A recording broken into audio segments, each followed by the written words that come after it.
Let's take a look at wall tags and a wall table for ARCHIdigm's custom wall styles to be used in AutoCAD Architecture. To begin with, I'll demonstrate why creating custom wall tags was even necessary to begin with. If I jump to a different drawing file than the one I'm going to do my demonstration in, I made a copy of it. I have the same information here, and I will go to the content library and take a look at the one that comes stock out of the documentation tool catalog, and I'll go down to their tags and look at wall tags. You'll see there's two types. I'll pick this one with this is a very common that people use with a little leader attached to it, insert into the wall. And I'll go ahead and I'll bring that up and hit enter. Okay, that seems reasonable, and if you use it, you might be happy with it. But if you ever have done a bunch of these and you decide, oh, I need to change the scale, and you do something like 1/4 inch equals a foot, you're going to see this weird thing happen. And then you'll start to struggle with, if I bring this up here, and then I go back to my 1/4 inch, what does it do? Okay, that's fine, it will adjust, but now I got to run around and adjust all the ones in other locations. And if you start using it at an angle, what does it do here? So we go to 1/4. You know, now it's kind of okay there because I did adjust it. But I don't think we should have to adjust it at all. What if I go to yet another scale, 1/2 inch? Then it gets weird again, and I got to track all of that stuff. So that's why we got into, hey, we need to work on this call out. It's very old. I don't think it's changed since the first release back when it was called Architectural Desktop. So let's take a look at what we did. Okay, so if we go back to the content catalog or content library, under general tools, annotation, assorted, if I scroll or hit next a couple of times, you'll get to the area where we took a look at the wall tags. Here they are.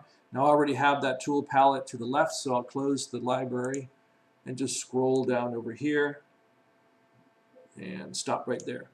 Okay, so the first thing you might notice is kind of weird that they showed 1 and we have 4. Yeah, that was kind of a workaround here. It would be ideal to just have 1 and then maybe have different offerings of arrowheads and maybe the shape of the call out. But we just stopped here, and maybe you can develop it further for your own customized needs. But what we found is in order to solve the problem of the call out and the leader sticking together properly, is we had to make a unique call out for each of the primary directions so that the relationship between the insertion base point of the call out matches with the end point of the leader. So yeah, that gets you 4 of them without using any fancy code. So if I go ahead now, let's see, what are we at? 1/8 inch. Let's go to 1/4. So go ahead and tag this wall here and bring it up a little bit. Enter. It works like that. Let's do another tag here for this wall. So I'm choosing to go sideways and here. And let's do this one here. Let's do this. This is a stucco exterior wall, so I already knew that was going to be a different wall. Okay, and I don't have any, these are all the same walls. So A, B, and C. And notice it alphabetically, automatically labeled them. And it'll continue doing that up until Z. So that's another little feature that we added. But since I pointed out the flaw, let's take a look at see if these perform better. So if I go to say 1/8 inch, yeah, no problem, right? And if I go to 1/2 inch, okay, no problem. If I go ahead and grab these and pull them over like that, no problem. Go back to, oops, go back to 1/4 inch. And again, the way we did that is we just did a, see this has a left insertion point, this has a bottom, and this has a right, okay? Let's see. After you've done these wall tags. We created a legend that goes along with those wall tags.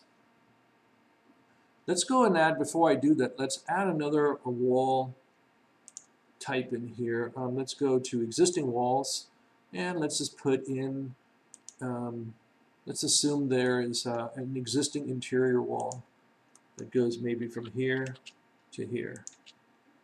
Okay, and let's go ahead and tag that. So I'll jump back,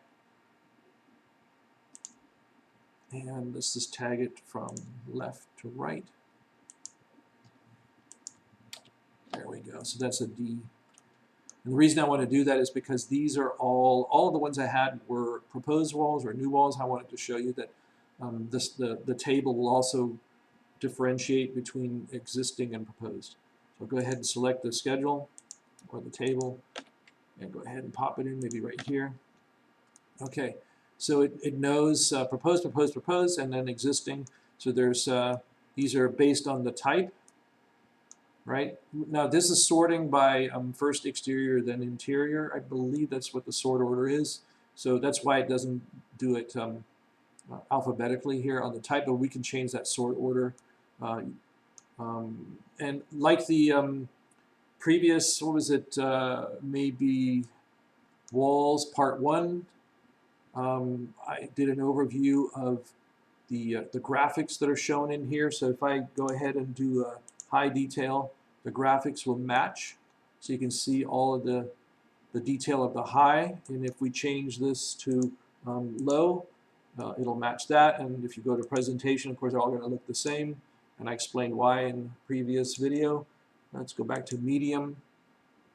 Now, if you don't like this automatic lettering for the type, you want to use your own system, or you want to change it, it's actually pretty simple if you want to just change it.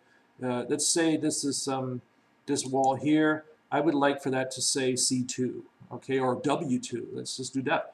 So I'll select the wall, right-click, and edit the wall style, and go to the General tab, Property Sets.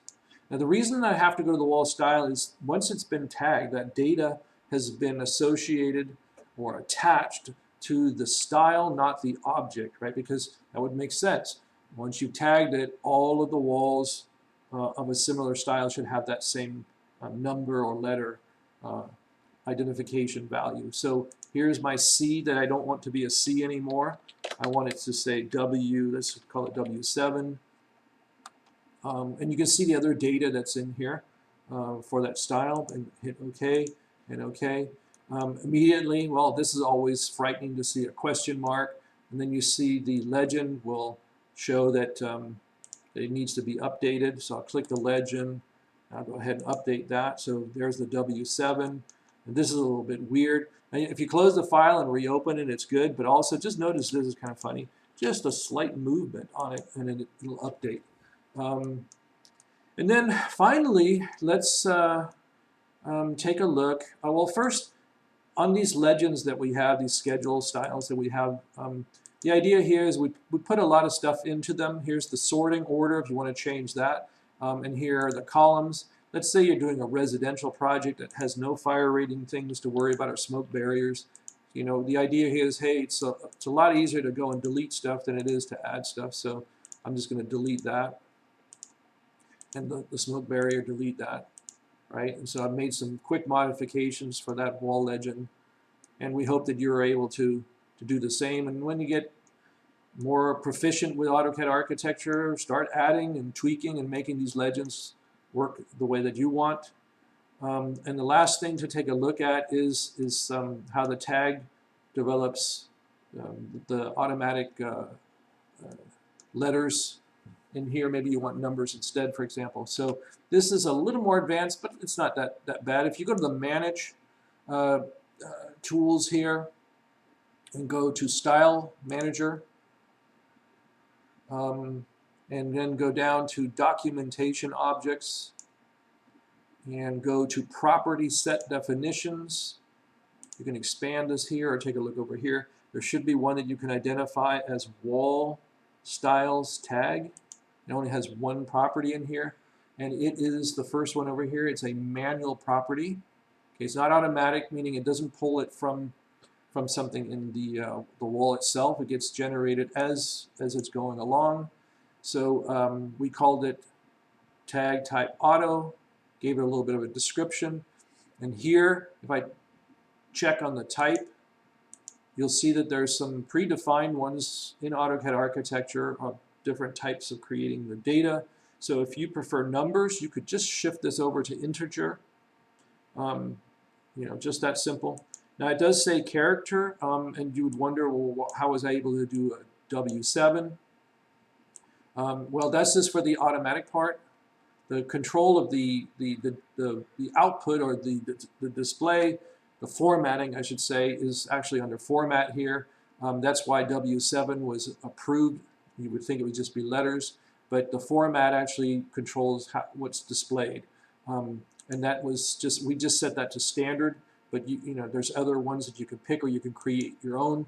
And let's just take a look at that, because you might want to do that. So what you could do is you could say, hey, I like something of what's going on here, but I want all my wall tags to start with a W, for example. So let's do that.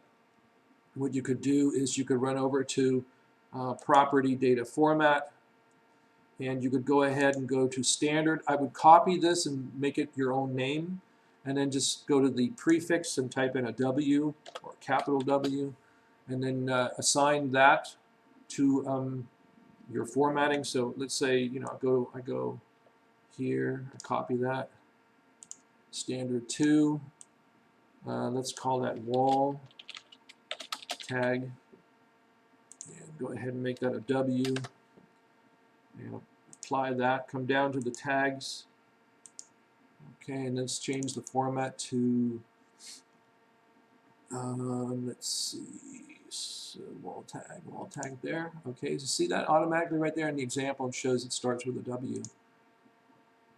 Now I have never done this, so I don't know what's going to happen on my screen. I don't think it will modify these, because these have already been done. But I wonder if I come in, no, that's already been set in there. If I do a new wall and tag it, it will show. So let's see here. Let's go and do a wall. Wall's new, and just do a different kind of wall. Let's do a corrugated metal. Okay, and then come back and tag that. Let's see, sorted. And we'll throw a down tag on that. Boom. Here we go. So that starts over now. This is becoming the first of the series with WA. And I think we can even get that to go into the schedule. Again, I've never done this type of modification in real time. Let's see, selection add this. Yeah, no, it didn't. It didn't like that. And why is that? I bet that's in here. The type override format. Here. Data.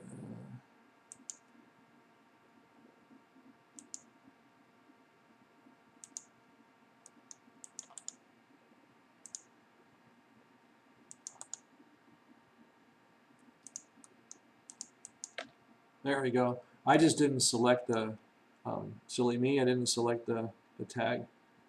And there we go, WA, there we go. All right, a little messy on the demonstration, but sometimes we all learn at the same time. And hopefully you can make use of these tags and maybe even improve on them.